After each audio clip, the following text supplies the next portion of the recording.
Hi, everyone, and welcome to Brian's Horror Corner, and welcome to this movie review. Where I'm going to take a little break from my current monthly horror series, which is looking at the Tales from the Dark Side series, as many of you know if you've watched those videos.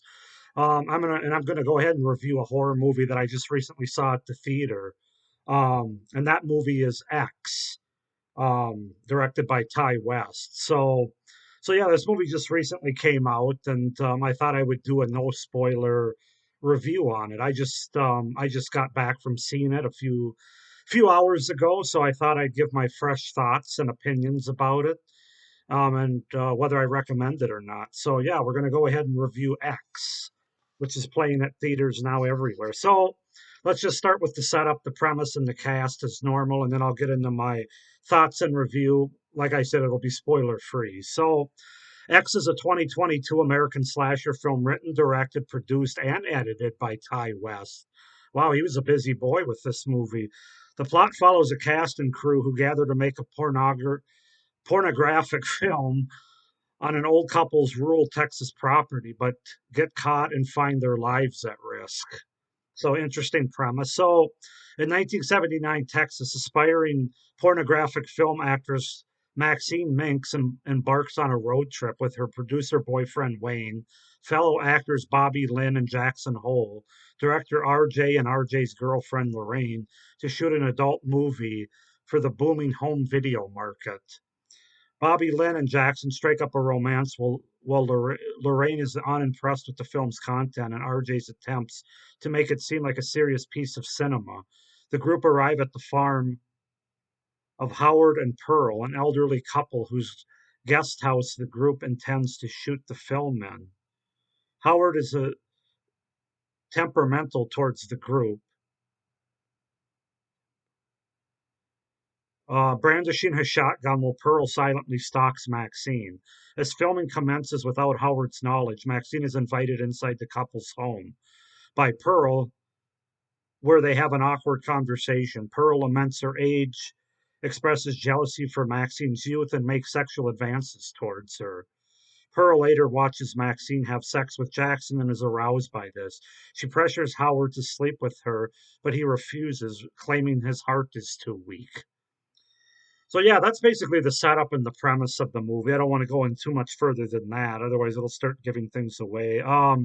Cast wise, we have Mia Goth as Maxine Mink slash Pearl, Jenna Ortega as Lorraine, Martin Henderson as Wayne Gilroy, Scott Masudi as Jackson Hole, Brittany Snow as Bobby Lynn, and Owen Campbell as R.J. Nichols.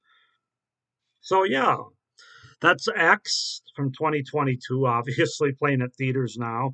Um, I really enjoyed this movie, kind of surprisingly so, to be honest with you. And I'll get more into why that is as I get into my pros and cons here. I don't have many cons, I'll be honest with you, right off the top. There's only a couple. So let's start with the pros. I really enjoyed the very old school 70s slasher feel that this movie obviously has. The tone is very much Texas Chainsaw Massacre. It works well for this type of movie that it really is, and so I just thought that was really well done from the tone to the sort of slasher vibes that this movie's giving off right away, how it's introduced. The movie's very well shot. It has a really nice style in terms of camera work, overhead shots, really good cinematography throughout. Um, Very well written characters that aren't the cliche slasher type characters we get in a lot of horror slasher movies.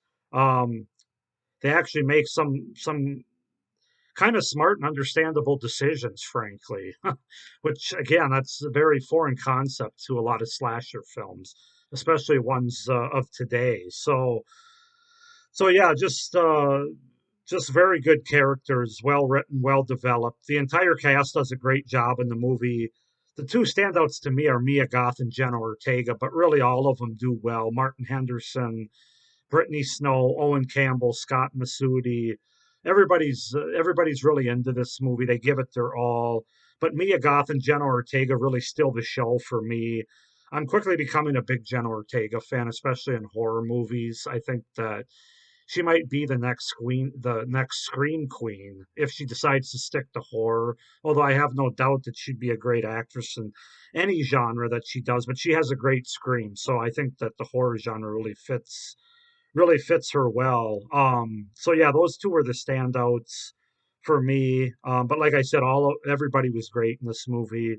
Um, the performances all across come across as convincing, and therefore the characters come across as being likable, both because they're performed well by the actors and actresses, and because they're so well written and so well developed by Ty West.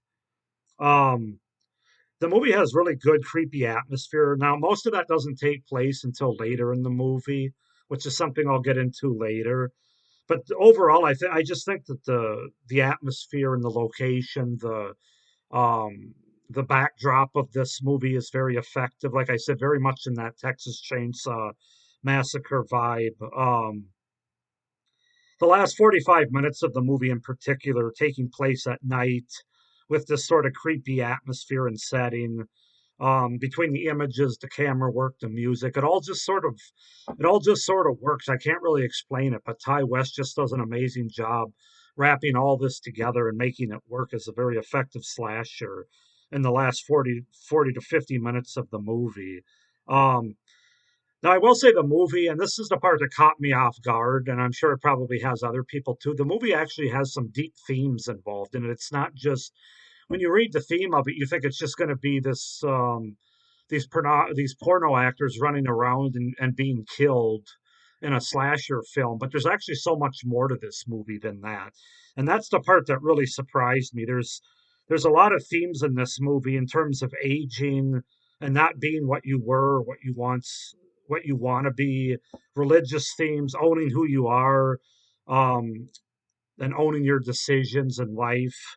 Um, they're very well ingrained within this movie, and they're not, I mean, they're under the surface, but they're not that far under the surface. They're pretty easy to pick up on. At least they were for me.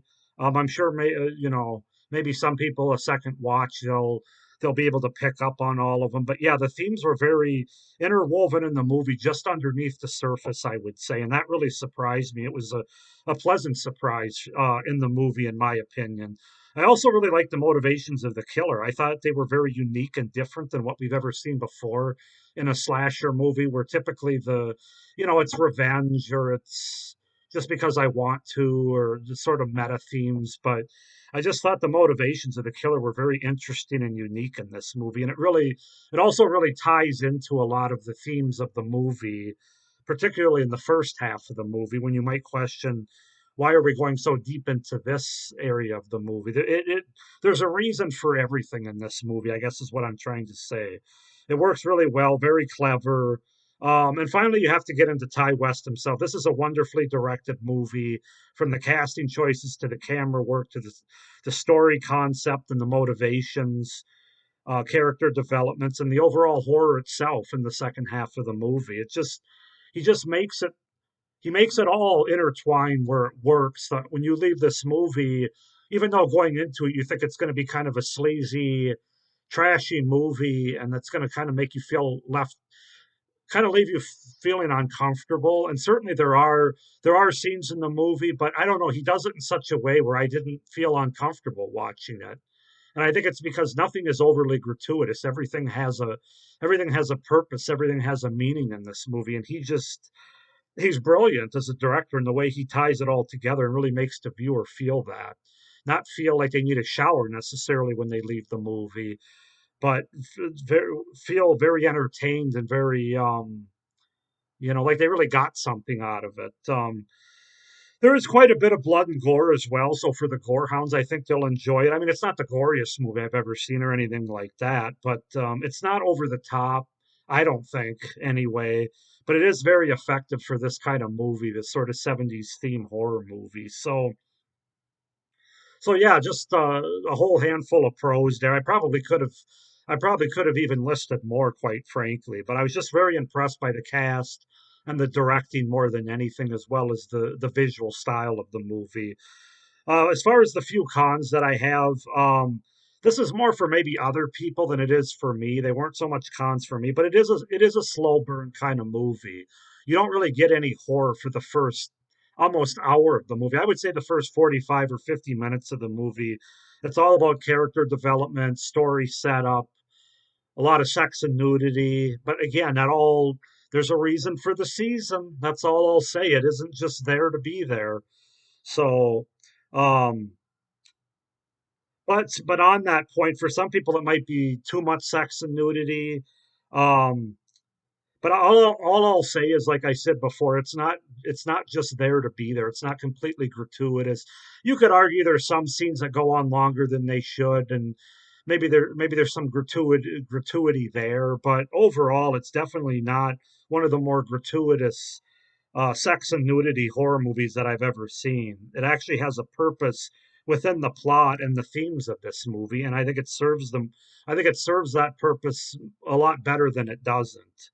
Um, but for some people, it's still going to make you feel uncomfortable, especially in a theater setting, um, because there's a lot of nudity and a lot of like sexual content, especially when they're setting things up in the first 45 or 50 minutes or so. Um, I will say I don't think the kills are overly original or unique. They're all things we've seen before, and while there's effective blood and gore with it, it's nothing that really stands out as being wow, that's groundbreaking with this movie. Um, and there were a few things throughout the course of the movie, especially as we got into the horror, that were somewhat predictable for me. No real surprises, or I didn't see that coming moments, other than the very end of the movie. They have a very clever twist at the very end that works well for the movie. But yeah, this is definitely a much better movie than it isn't. If I was going to rate it on a scale of 10, I'd have to give it an 8.5. It's just a very good Thai West horror movie. Like I said, kind of a slow burn, but if you don't mind that, as I don't, I actually like a slow burn movie. I don't need horror right off the bat. Um, like I said, very old school. If you like the old school 70s horror movie feel, with good, compelling characters and a good share of blood and gore, you'll really like this movie. I would definitely recommend seeing it. It's a very good slasher film, not predictable or traditional in terms of a slasher movie that you might expect. And yeah, I just had a really good time watching it, and I came out feeling entertained and just really enjoying myself throughout the course of the movie, which was not what I thought was going to happen going into it. So, yeah, 8.5 out of 10. Go ahead and comment down below, guys. Tell me what you thought of this movie, what worked for you, what didn't, if you liked it as much as I did, or if you didn't, and what the reasons were. Hit the like button and the little notification bell down below so you don't miss any of my great horror content. And please subscribe to my channel so you don't miss any of my content that I have coming up over the next few months. But yeah, I hope you enjoyed this standalone horror movie review, to sort of interrupt my March series, but we'll be getting back to that soon. Thank you for watching, and definitely check out X in theaters now. Thank you. Have a great day. Stay scared.